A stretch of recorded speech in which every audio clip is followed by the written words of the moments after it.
সবাইকে জানাই শিবরাত্রির অনেক অনেক শুভেচ্ছা।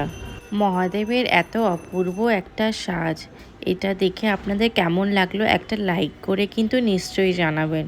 দেবাদিদেব মহাদেবের এই সাজের কারণ হলো আমি রুদ্র অভিষেক পূজাটি করিয়েছিলাম। আপনারা দেখে বলুন যে রুদ্র অভিষেক আপনারা কারা কারা করেছেন বা করতে চান, আর আমার মহাদেব বা আপনাদের সবার মহাদেবের এই সাজটি কেমন লাগলো। অনেক জিনিসপত্র লাগে, প্রচুর ফুল লাগে, প্রচুর সুন্দর করে মহাদেবকে সাজিয়ে তুলতে হয়, অনেকক্ষণের ব্যাপার থাকে। এটা আপনি চাইলে বাড়িতেও করাতে পারেন, কিন্তু মন্দিরে করালে বেশি ভালো। তো যেহেতু আমার বাড়িতে শিবলিঙ্গ প্রতিষ্ঠিত নেই, তাই জন্য আমি মন্দিরে গিয়েই করেছিলাম। রুদ্র অভিষেক পূজাটি যে কোনো সময় করানো যায়, কিন্তু শ্রাবণ মাসে বেশি ফলাফল হয় আর মহাশিবরাত্রিতে বেশি ফলাফল হয়।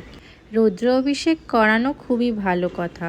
এটা করালে আপনার মন ভালো থাকবে। আপনার যে 9টি গ্রহ, যেই গ্রহর কারণে হয়তো আপনি এগোতে পারছেন না বা আপনি ডিপ্রেস ফিল করছেন, তো যে কোনো কারণে আপনি এই পুজোটি করালে বিশ্বাস করুন, আমি মন থেকে বলছি, খুবই ভালো ফিল করবেন আর জীবনে নিশ্চয়ই এগিয়ে যাবেন।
মহাদেবের পুজোর তো কোনো শেষ নেই। জীবনে আমরা যত ইচ্ছে যতবার চাই আমরা মহাদেবকে ডাকতে পারি আর পুজো করতে পারি।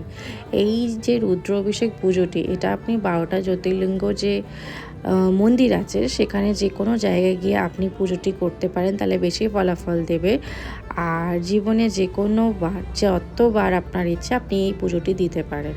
আমি ফল মিষ্টি দিয়ে পুজোটি দিয়েছিলাম, আর এখানে মোটামুটি 5 লিটারের মতন দুধ লেগেছিল, দুধ, জল আর অন্য সামগ্রী। আপনি চাইলে হোমযজ্ঞ করে আর লোক অনুষ্ঠান খাইয়েও করতে পারেন। এই ভিডিওটি আপনাদের কেমন লাগলো একটি লাইক করে নিশ্চয়ই জানাবেন। আর যদি এরকম ভিডিও দেখতে চান তাহলে আমার চ্যানেলে থাকার জন্য সাবস্ক্রাইব করে বেল আইকনটি অবশ্যই প্রেস করে দেবে। আবার পরে দেখা হবে। হর হর মহাদেব।